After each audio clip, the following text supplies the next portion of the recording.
The first time she turned away from me, I thought she was just tired. The second time I started to wonder. By the third week, when my wife began sleeping in a separate room for her peace of mind, something inside me cracked quietly, like glass under pressure. We'd been married for 7 years. Long enough to know the rhythm of each other's breathing, the curve of familiar arguments, and the comfort of silent forgiveness. But this coldness was new. It wasn't the kind that followed a fight. It was a withdrawal, slow and deliberate, like she was trying to erase me inch by inch. Her name was Mia, and until recently, she was the kind of woman who would lean into me when we watched a movie, tracing circles on my arm without realizing it. Now, she wouldn't even meet my eyes across the table. I'd ask softly, "Everything okay?" And she'd smile that distant smile, the one that doesn't reach her eyes. "I'm just tired, Luke. Don't overthink it." But how could I not? It started in mid-March, right after our anniversary dinner. That night I'd planned something simple but heartfelt. I cooked, lit candles, even put on her favorite playlist. But she barely touched her food and kept checking her phone under the table. When I leaned forward, jokingly asking, "Who's stealing you from me tonight?" she just chuckled awkwardly and said, "Just group chat stuff." I wanted to believe her. God, I really did. But something had shifted since then. She stopped reaching for my hand when we went out. Stopped saying goodnight with a kiss. Her hugs felt forced. And intimacy vanished completely. At first I tried everything. Flowers, breakfast in bed, helping more around the house. But she grew colder. And then one night when I tried to touch her, she whispered, "Luke, please, not tonight." Her tone wasn't soft. It was defensive, almost disgusted. That was the night I stopped trying. A week later I made a decision. If she could refuse intimacy, I could refuse availability. No more late-night talks. No more rearranging my day for her convenience. No more chasing affection that didn't want to be caught. I'd still be respectful, polite, but emotionally detached. So I stopped checking in when she came home late. I started working longer hours. When she wanted to vent about work, I'd nod but keep scrolling on my laptop. It wasn't revenge. It was self-preservation. And for a while it worked. I stopped feeling like I was begging for scraps. But then something strange happened. She began to notice. It was on a Friday night when she came home earlier than usual.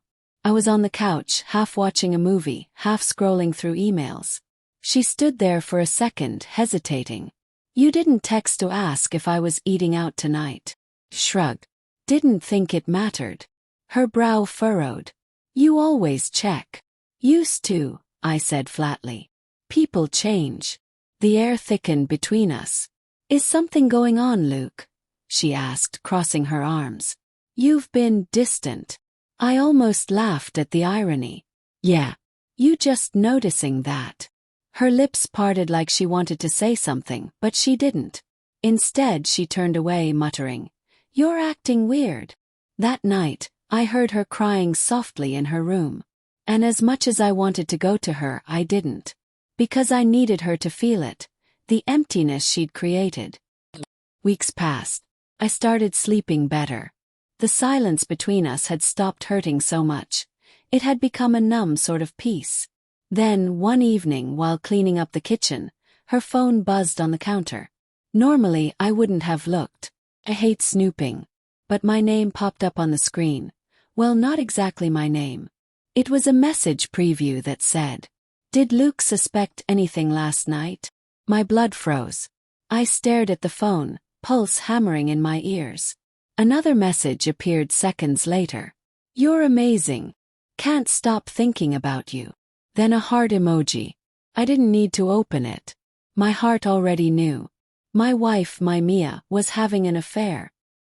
I didn't confront her that night. Couldn't. I just sat on the couch, staring at the flickering TV, trying to process the reality that the woman I'd built my life around was in someone else's arms. I tried to recall every late work meeting. Every weekend she claimed she needed space. Suddenly, every detail clicked into place like puzzle pieces forming a picture I never wanted to see. The way she smiled at her phone. the sudden gym membership, the new perfume she never wore around me. It all made sense. When she came into the room, she looked at me curiously. "You're quiet tonight." "Yeah," I said, forcing a small smile. "Just tired." Those same words she'd fed me. She nodded and went to bed. I stayed up until dawn. The next day, I started quietly gathering evidence. Not because I planned revenge, but because I needed the truth. Her phone was always on her, but her iPad wasn't. It was linked to the same account. I opened it one morning before she woke up. The messages were all there. Thread after thread with a man named Aaron. He was her coworker. I'd met him once. Polite, confident, charming. Reading their messages was like dying in slow motion. She told him things she used to tell me. How work drained her, how she missed being understood, how she felt alive when she was with him. And one message in particular shattered me completely. "He barely notices me anymore. It's like living with a stranger." I wanted to scream. "I withdrew because you already left me." That evening, she came home humming, oblivious to the storm inside me. "Mia," I said quietly, "can we talk?" She froze. "Sure. What's up?" I took a deep breath. "Who's Aaron?" Her face drained of color instantly. "What do you mean?" "Don't play dumb." My voice cracked, raw with betrayal. "I know, Mia. I've read the messages." Her mouth opened, but no words came out. Just a trembling exhale. "It's not what you think," she whispered finally. "Oh, so you didn't tell him I'm a stranger? That you missed being understood? That you were counting the days until you could figure things out with him?" Tears welled in her eyes. "Luke, please." "No. Don't," I said, standing up. "Just tell me why. What did I do wrong?" She buried her face in her hands. "You didn't do anything wrong. I just felt lost. You were always busy, and I felt unseen." I laughed bitterly. "Unseen? You pulled away, Mia. I begged you to talk to me. You shut me out, and when I stopped chasing, you ran to someone else." Her shoulders shook. "I made a mistake. I ended it."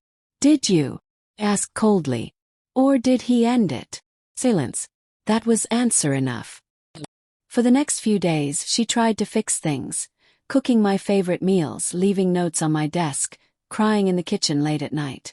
But I was done chasing ghosts. I slept in the guest room now. I went out without telling her where. When she asked, I'd smile and say, "Don't overthink it." Exactly her words. And slowly the tables turned. She began hovering, desperate, insecure. "Are you seeing someone?" she asked one night, her voice trembling. I looked her in the eyes and said, "Would it matter if I was?" She burst into tears. "Luke, please. I love you." "No," I said quietly. "You love the idea of me forgiving you." By the end of that month, I'd made my decision. I didn't want revenge or drama. I just wanted peace. So I packed a small suitcase one morning, left the divorce papers on the table, and a note that read, "I spent months trying to earn love that was already being given to someone else. Now I'm giving that love back to myself." When she called me, crying and begging, I didn't answer. I drove to a small cabin a few hours away and sat on the porch as the sun went down, feeling something I hadn't in months: relief. 3 weeks later, she showed up at the cabin. Her eyes were swollen, her voice hoarse. "Luke, I ended things for real this time. I've been in therapy. I'm trying to fix myself. Please, can we talk?" I looked at her for a long time. The woman standing before me wasn't the same one I married. Or maybe she was, and I just hadn't wanted to see her flaws. "Mia," I said softly, "I don't hate you. But you taught me something important." "What's that?" she whispered. "That love without honesty dies quietly. Just like ours did." She started to cry again, but I didn't move. This time, it wasn't my job to comfort her. She walked away eventually, the sound of gravel crunching beneath her shoes fading into the distance. And as I watched her disappear down the winding road, I realized something. Sometimes the cruelest betrayals don't come from strangers, but from the silence of someone who promised to love you forever. And sometimes walking away isn't giving up. It's finally choosing yourself.